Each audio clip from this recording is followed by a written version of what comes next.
ಈ ಒಂದು ಸಮಾರಂಭದ ವೇದಿಕೆಯಲ್ಲಿರ್ತಕ್ಕಂಥ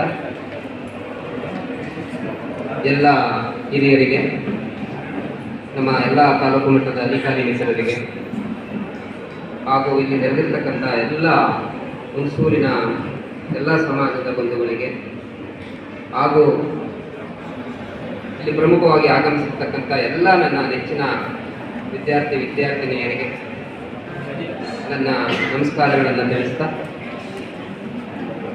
ಈ ದಿನ ನಾವೆಲ್ಲರೂ ಕೂಡ ಒಂದು ಯಾವ ದಿನ ಅಂತೇಳಿ ಸಂತೋಷದ ದಿನನೋ ದುಃಖದ ದಿನನೋ ಅದರ ಕನ್ಫ್ಯೂಸ್ ಅನ್ನೋಕ್ಕಿಂತ ಹೆಚ್ಚಾಗಿ ಈ ಇಡೀ ಪ್ರಪಂಚಕ್ಕೆ ಮಾನವೀಯತೆ ಅಂತಕ್ಕಂಥದ್ದನ್ನ, ಜ್ಞಾನವನ್ನು, ತತ್ವಶಾಸ್ತ್ರವನ್ನು, ಅರ್ಥಶಾಸ್ತ್ರವನ್ನು, ರಾಜಕೀಯ ಪಾಂಡಿತ್ಯವನ್ನು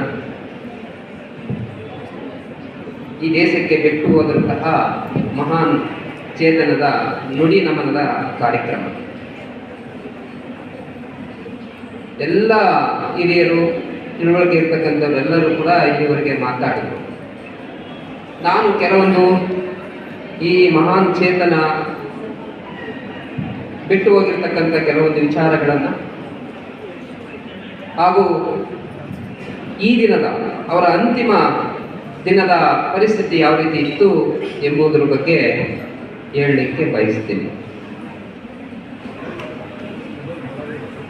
ಮೊದಲನೇದಾಗಿ ಅಂಬೇಡ್ಕರ್ ಅವರು ಮಹಾನ್ ದೇಶಭಕ್ತ. ಎಷ್ಟು ಮಟ್ಟಿಗೆ ದೇಶ ಪ್ರೇಮ ಇತ್ತು ಅವ್ರಿಗೆ, ನಾನು ಭಾರತೀಯ ಅನ್ನುವಂಥ ಕಲ್ಪನೆ ಅವ್ರಿಗಿತ್ತು ಅಂತಂದ್ರೆ ಕೆಲವೊಂದು ಘಟನೆಗಳನ್ನು ನಿಮಗೆ ನೆನಪಿಸ್ತೀನಿ. ನಮಗೆ ಸ್ವಾತಂತ್ರ್ಯ ಬಂದಿರುತ್ತೆ. ಸ್ವಾತಂತ್ರ್ಯ ಬಂದ ಮೇಲೆ ಅಮೆರಿಕದ ಅಧ್ಯಕ್ಷರು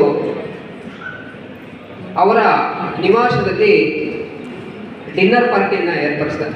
ಬೇರೆ ದೇಶದವರಿಗೆ ಡಿನ್ನರ್ ಪಾರ್ಟಿಯನ್ನು ಏರ್ಪಡಿಸ್ತಕ್ಕಂಥ ಎಲ್ಲ ದೇಶದವರ ಡಿನ್ನರ್ ಪಾರ್ಟಿ ನಡೀತಕ್ಕಂಥದ್ದು ಯಾಕಪ್ಪ ಅಂತಂದರೆ, ಆ ಬೇರೆ ಒಂದು ದೇಶದ ಪ್ರಧಾನಮಂತ್ರಿಗಳು ಅಥವಾ ರಾಷ್ಟ್ರಪತಿಗಳು ಮತ್ತು ಅಮೇರಿಕದ ಅಧ್ಯಕ್ಷರು ಅವ್ರಿಗಷ್ಟೇ ಸೀಮಿತ.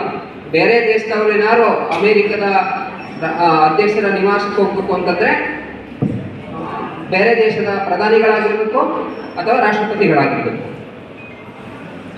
ಅವಾಗ ಒಂದು ಸಾರಿ